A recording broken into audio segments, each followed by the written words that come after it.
Questo video è sponsorizzato da Card Raider. Clicca sul link che troverai nel testo di questo video e avrai diritto a un bonus di benvenuto di 2 euro spendibile sul loro marketplace.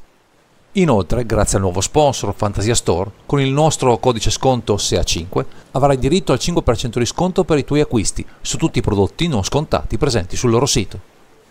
Eccoci qui, cari naviganti, per proporvi un primer dedicato a Centurion, cogliendo al volo l'opportunità, grazie al risultato conseguito di Marco Frattallone, di parlare di una coppia di partners, uno dei quali recentemente sbannato dal formato. Con il supporto dei colori Boros andremo ad utilizzare una creatura che fonda nella sua capacità di accrescere le sue statistiche al meglio di sé, superando, anche solo in parte, i limiti della tassa di comando condivisa per un'azione energica e rapida nel campo di gioco. Al suo fianco abbiamo poi un Planeswalker che ha del potenziale da vendere e che prima delle limitazioni presenti nel Centurion mieteva molte vittime tra i tavoli del formato, anche se ora, di nuovo libera di scorazzare tra i tavoli, prova a imporre la sua eroezza per un'azione aggro dirompente. Questa volta parleremo di Jeska Thrice Reborn e Yoshimaru Ever Faithful.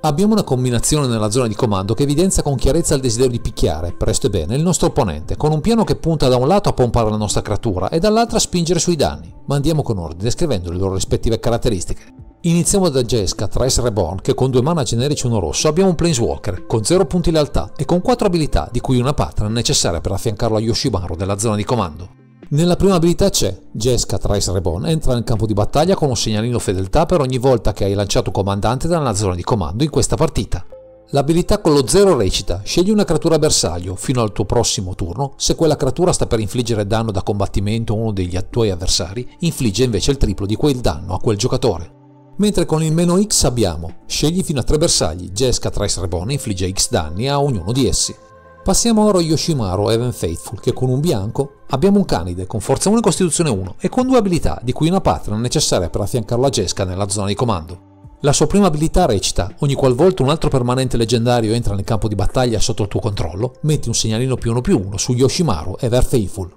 Anche se la presenza combinata di questi 2 pattern è stata limitata dal ruling del formato, anche presi singolarmente questi 2 generali possono risultare esplosivi nel giusto contesto, basterà infarcire la lista di creature possibilmente leggendarie per risultati esplosivi.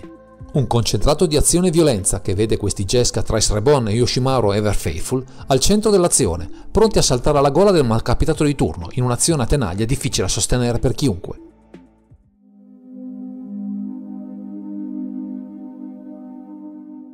Viste le esigenze di Jeska Thrice Reborn, ma soprattutto di Yoshimaru Ever Faithful, per crescere velocemente, diventando una minaccia indigesta, è chiaro che buona parte dei nostri permanenti deve essere di tipo leggendario, per incrementare i +1/+1 del nostro canide. Questa tipologia di carte è aumentata notevolmente nel tempo, anche se 2 grandi classici, Isamaru Audon Konda e Zurgo Bellstrike, sono in prima linea per entrare presto, supportare la combat, oltre a spingere sui danni al fianco di Yoshimaru per accelerare le nostre vittorie. Visto l'hate presente nel meta e la necessità di mettere sempre pressione in campo, avremo a disposizione diversi generatori di token: Adeline Resplendent Cathar, Baird Argivian Recruiter, Brizmat King of Horatius, Karizev Skyship Raider e Squee Dubious Monarch, tutti naturalmente leggendarie, per non perdere occasione di accrescere il canide.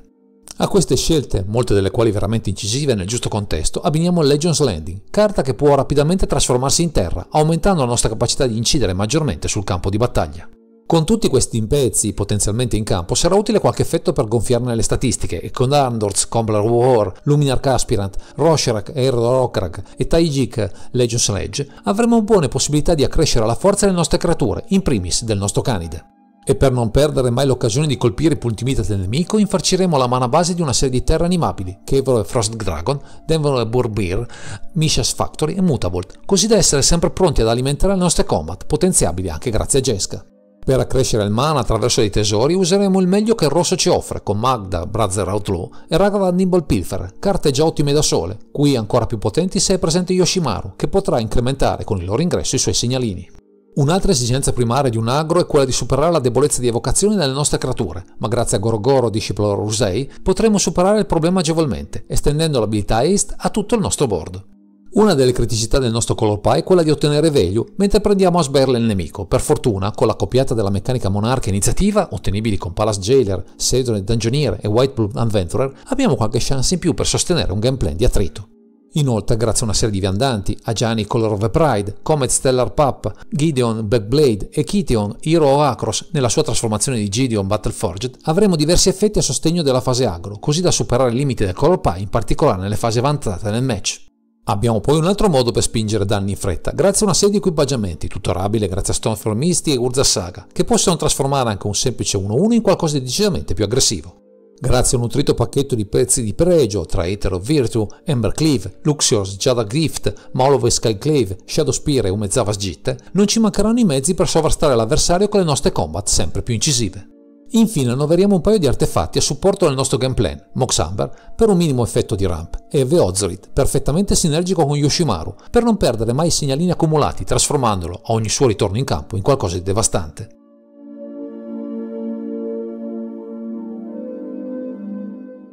Visto l'approccio aggressivo proposto da Jeska Thrice Reborn combinata con Yoshimaru Ever Faithful, che punta a mettere in campo diversi pezzi di pregio, dovremo dotarci di un buon numero di protezioni per salvaguardare i pezzi in campo, oltre che renderli evasivi nel caso dovessimo fronteggiare board complicati. Per fortuna il bianco è provvido di queste soluzioni, a partire da una serie di creature, Benevolent Bodyguard, Giver on Runes, Mother on Runes, Sever Savior, Sever Spirit e il nuovo Screv, Defector Might, che fungono da colonna portante del nostro gameplan. A questo nutrito pacchetto non mancheranno anche delle magie con Flawless Maneuver e Reverend Mantra e delle terre Cavern Soul e Plaza of Heroes, che sono perfette per farci sgusciare illesi dalle interazioni del nemico, che sono molto presenti in questo formato. Per dare ulteriore benzina alla mano, spesso scarica, avremo una combinazione di carte tra Esper Sentinel, Feldon Romulan Rescavator e Laela The Blade Reforged, che con i loro effetti ci possono dare modo di avere a disposizione più carte del previsto, così da non restare a bocca asciutta senza soluzione a disposizione. Anche perché per risolvere pezzi complicati, che potrebbero frenare il nostro gameplay, ci servono delle rimozioni, preferibilmente con le gambe, come Sfury,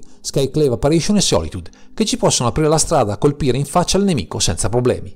A queste scelte abbineremo una serie di carte tra magie e incantesimi con il meglio dei colori a disposizione, con Chain Lighting, Flame Slash, Lightning Bolt, Lighting Helix, Pyrokinesis, Sword Plusher e Parallax Wave, pronte a spazzare via minacce, ma anche l'avversario se mancano pochi danni per farlo soccombere. Come carte flessibili adatte a diversi contesti avremo a disposizione Boros Charm, una scelta obbligata nei nostri colori, e una creatura modale, Plark Den of Chaos, con il suo reto Augusta Den of Order, che ci può aiutare in più di un'occasione vista l'abilità che ci può offrire. Per spingere gli ultimi danni avremo anche un paio di carte molto potenti, Price of Progress e Madeline X, che possono fare la differenza soprattutto se abbiamo il board vuoto e non riusciamo a imporre il nostro piano di gioco aggressivo. Non disdegniamo però alcuni elementi per ingabbiare l'avversario, a partire dai grandi classici, Magus of the Moon e Blood Moon, che possono frenare i mazzi con più colori nella mana base, per rallentarlo quanto basta per costruire il nostro board. Inoltre, con diversi elementi di stacks tra danni Magistrate, Opugirapur, Talia, Guardian of Tarben e Talia Retica e Katar, proveremo a lasciare spazio alle nostre giocate, basate principalmente sulle creature, a discapito di quelle del nemico, per dare una spallata agli archetipi più ostici per il nostro gameplan.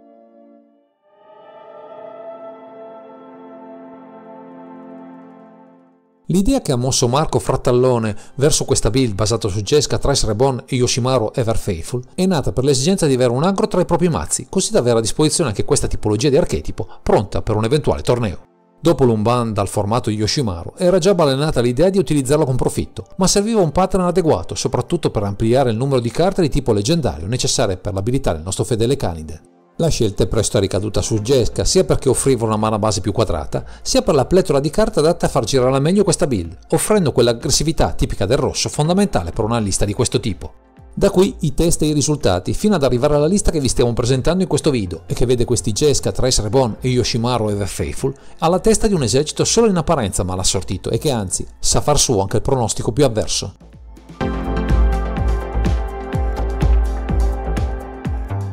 L'ipotesi di gioco che Marco Frattallone ha sviluppato attorno a questi Jeska, Thrice Reborn e Yoshimaru Ever Faithful è solo in apparenza semplice, visto che la combinazione di questi due patterns ci permette un approccio al gioco diverso in base all'avversario da affrontare. Solitamente la partenza classica sarà quella di giocare sin da subito il nostro Canide preferito, ma di tanto in tanto mettere in campo una protezione valida per il nostro comandante può risultare una scelta più che valida, soprattutto perché ci permette in alcuni casi di renderlo evasivo, quindi più efficace. Il resto del gameplay non si discosta molto tra gli altri aggro, prediligendo il piano voltro insito nel nostro Yoshimaru, mentre il nostro viandante può restarsene buono in panchina, a meno di dover affrontare un altro aggro, che può proporci tanti ostici da superare. In quel caso Jeska dà il meglio di sé, sia perché offre un pump effect decisivo al suo partner o ad altri bittanti in campo, sia per la meno X, che nel corso della partita può fungere da rimozione di piccoli paranti fastidiosi, che si potrebbero interporre nelle combat. Un'azione a tenaglia in cui prendere d'assalto i punti vita avversari in fretta, ma anche con giudizio, in cui Jeska, Trace Reborn, Yoshimaru e Ever Faithful sono in perfetta sintonia per portarci sul trono dei vincitori in men che non si dica.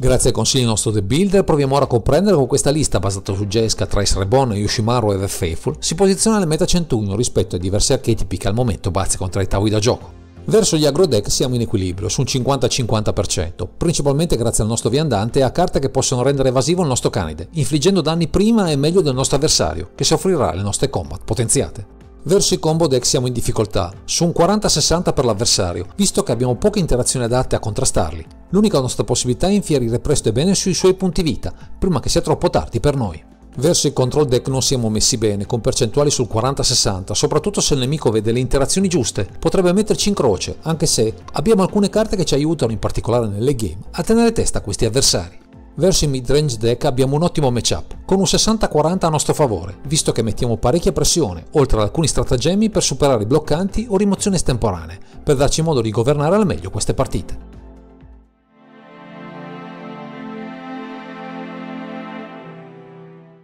Con l'esperienza accumulata attorno a questi Jeska, Trace Reborn, Yoshimaru e Ever Faithful, il nostro Marco Frattallone ha deciso di testare alcuni cambiamenti, che a prima vista potrebbero sembrare impopolari, ma alla fine si sono rivelati la scelta migliore da fare.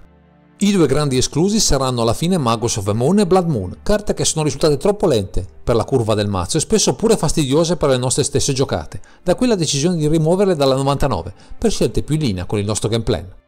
Da questo punto di vista le scelte sono molteplici e di certo in futuro potrebbero arrivare nuovi candidati popabili per migliorare la resa nella nostra fase agro, tanto più che la casa madre ultimamente sta incrementando il numero di leggendari a dismisura, per la gioia del nostro fedele Yoshimaru.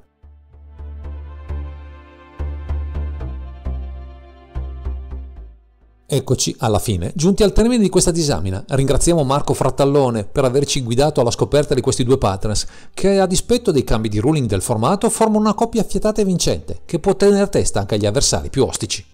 Se volete un archetipo lineare, anche se per nulla prevedibile, questi Jeska, Trace Reborn e Yoshimaru e Ever Faithful potrebbero fare al caso vostro, permettendovi di valorizzare una combinazione colore che alla fine dei conti ha tanto da offrire anche nel Centurion. Per ulteriori approfondimenti o anche solo per saperne qualcosa di più su questo formato, seguite il canale su YouTube Centurion TV. Il link è presente in fondo a questo video, dove troverete matchup, guida alle build e una community sempre pronta a darvi spunti e consigli. Direi che questo è tutto per questo video, grazie per averci seguito e non dimenticate di commentare, condividere e sottoscrivere il canale per ritrovarci sempre qui su Underground Sea.